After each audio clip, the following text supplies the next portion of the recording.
Hello, ladies and gentlemen. Today we are going into the second part of Unit 2, dealing with the chemistry of the human body. If you recall, our first set of notes had to do with basic chemistry. This time around, we're going to be looking at kind of organic chemistry, organic carbon chemistry, I guess it can be called as well. But we look at carbohydrates, lipids, proteins, and nucleic acids. All right, so when you're looking at organic chemistry, that just means that you're studying compounds that contain the element carbon, and sometimes it's called carbon chemistry. And carbon is an important element in that it can form very large, complex molecules. The carbon itself can form the backbone of those large molecules, which means there's a lot of carbon kind of like running down the middle with, hydrogens and oxygens and stuff coming off, bonded off the sides to it. And in addition to carbon, the organic molecules contain the following elements: O for oxygen, N for nitrogen, H for hydrogen, and then sometimes you'll have a little sulfur and phosphorus.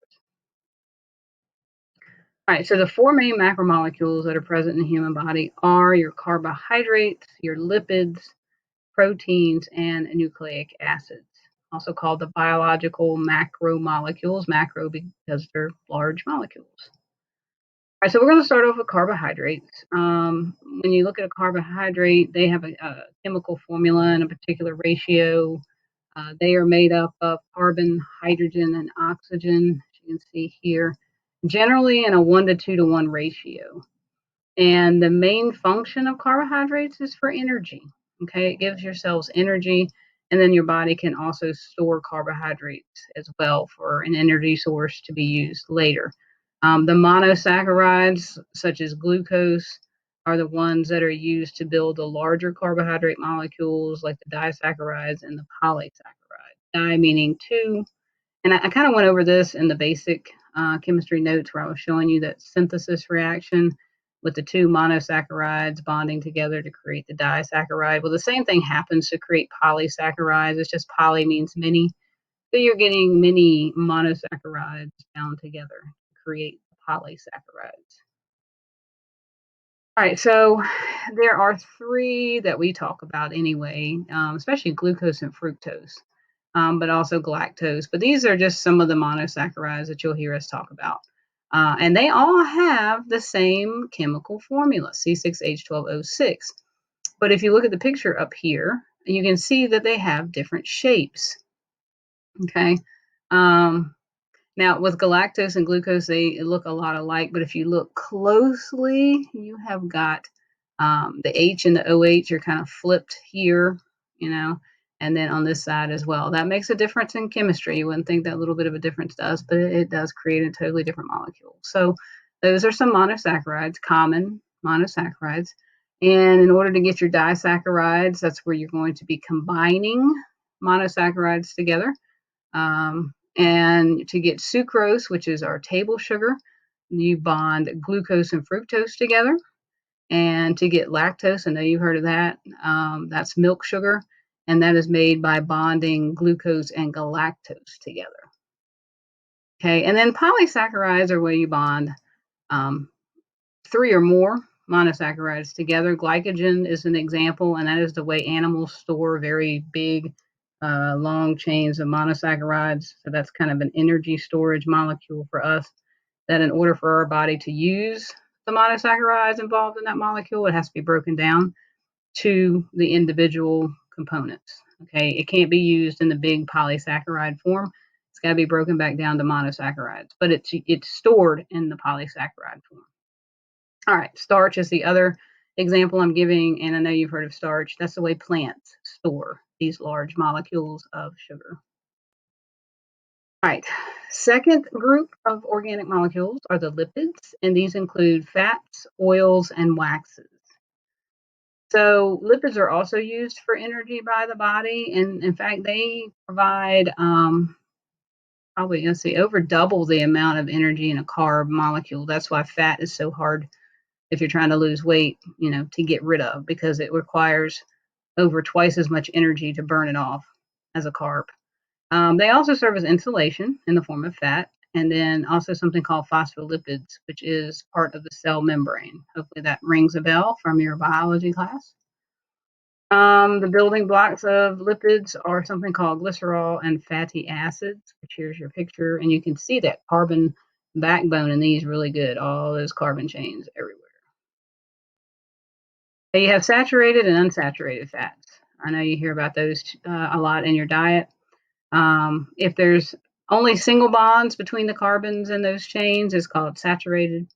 These are the fats that are solid at room temperature, like butter, lard, and shortening, vegetable shortening.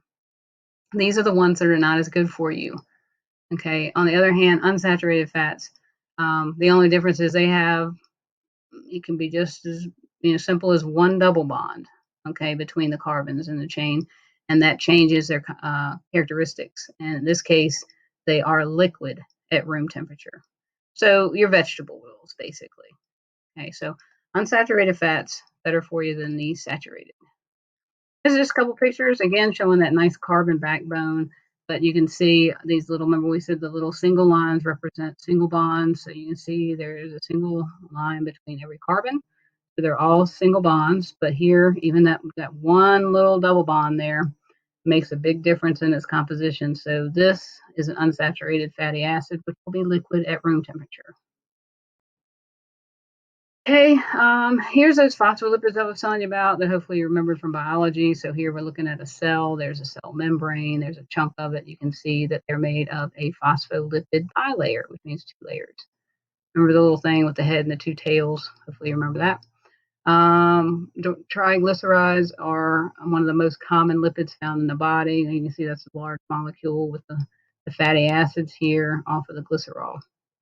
That's called tri. There's three here. Tri for three.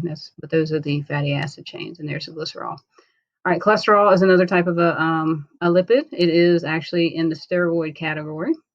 These little boxes here, they represent your carbon rings. Everywhere you see a point, that is a carbon.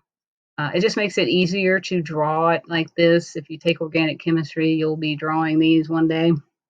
Lord help you, because organic chemistry is really hard.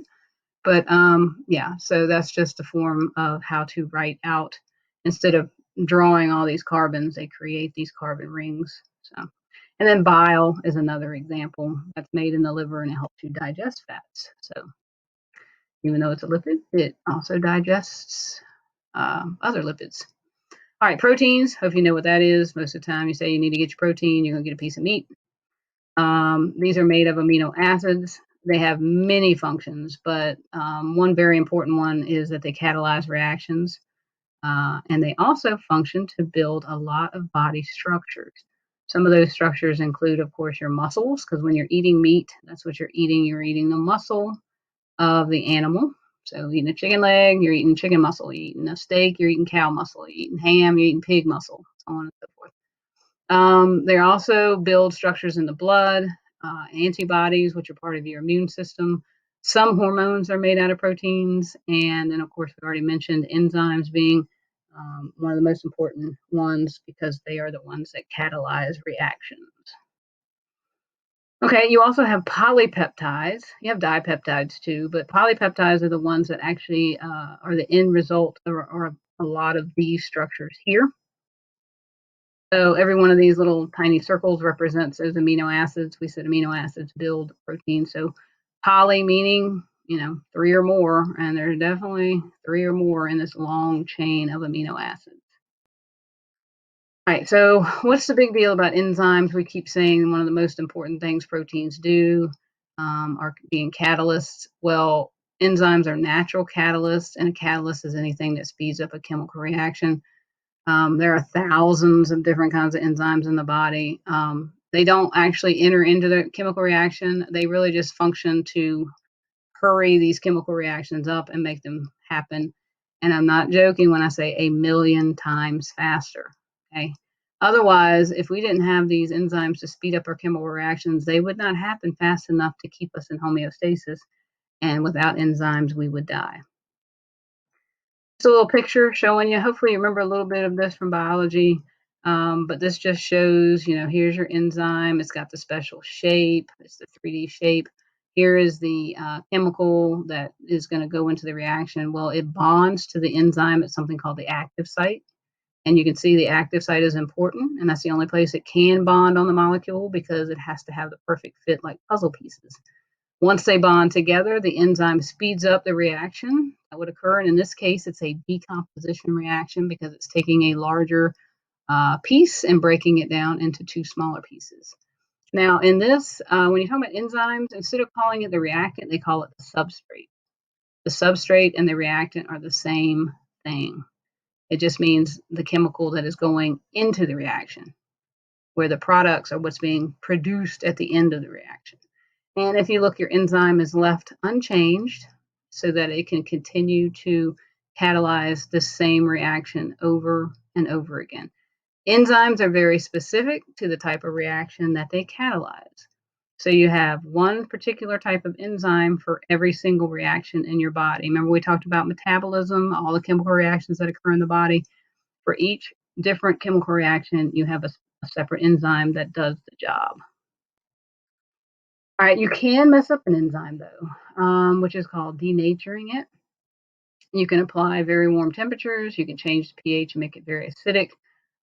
Other environmental factors that are out of the optimum range for the body. So we're getting away from those set points like high temperatures or low pHs and stuff like that. That can change the shape of the enzyme. And when you do that, it's called being denatured.